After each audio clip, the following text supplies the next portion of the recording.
The average person is significantly less concerned with your minor stumbles than you are. This isn't a coincidence. It's a powerful cognitive illusion called the spotlight effect. We tend to overestimate the extent to which other people are paying attention to our appearance, behavior, and mistakes. It feels like we are constantly under a bright, inescapable spotlight. But in reality, most people are preoccupied with their own internal spotlight. Their own anxieties, their own to-do lists, their own perceived flaws. Think about the last time you tripped in public or misspoke a crucial word in a meeting.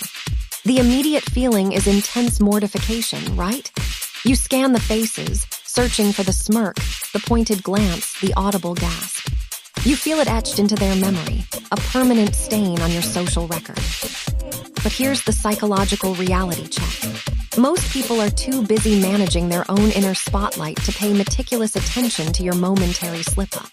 Their cognitive bandwidth is limited. They are processing their own social navigation, their own immediate goals, and their own self-consciousness. This effect stems from a combination of self-focus and social pressure. Psychologically, we are acutely aware of ourselves. We are our own most dedicated audience. This intense self-monitoring makes us hyper-aware of our actions, and our brains, wanting to maintain a consistent sense of self, project that heightened awareness onto the external world. When you believe everyone is watching, you enter a state of heightened self-consciousness.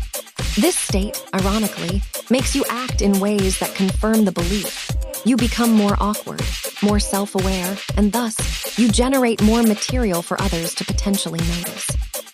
Understanding the spotlight effect is the first step toward liberating yourself from its grip. It's a crucial tool for reducing social anxiety and improving your ability to act spontaneously and authentically. So the next time you feel that flush of panic after a small mistake, take a breath. Remember that the spotlight is much dimmer than you think. People are generally far more forgiving and far more distracted than your internal monologue suggests. This knowledge doesn't mean you stop caring about how you present yourself, but it recalibrates the intensity of that care. It shifts your focus from the imagined, universal scrutiny to the actual, manageable moment. Let's look at a related concept, the mere exposure effect. This is the opposite, but equally powerful. We tend to develop a preference for things merely because we are familiar with them. If you see a logo, a song, or even a type of car repeatedly, you start liking it, not because it's objectively better, but because your brain has encountered it enough times to categorize it as safe and predictable. This explains why advertising works so well. They don't need you to love the product. They just need you to see it enough times that your brain stops flagging it as novel and starts flagging it as normal. Combining these ideas, we see how much of our perception is shaped by internal biases and external reinforcement. We are constantly performing an internal editing process, judging our past selves and predicting future judgment. This internal jury is relentless. To think more clearly, you need to build a mental firewall between your internal narrative and external reality. When you feel the urge to overanalyze a conversation, or the urge to replay a moment of perceived failure, pause. Ask yourself this question: is the intensity of my reaction proportional to the objective reality of the event? Usually, the answer is no.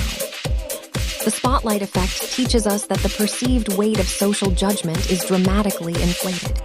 It's a bias that keeps us cautious, sometimes to the point of paralysis. But true confidence isn't the absence of fear of judgment. It's the knowing that the judgment, when it happens, is usually far less powerful and far less lasting than the one we manufacture in our heads. So the next time you feel that weight, that imagined gaze, remember the physics of the human mind. The spotlight is portable, and right now, it's aimed mostly at you. But even that beam is much weaker than you imagine.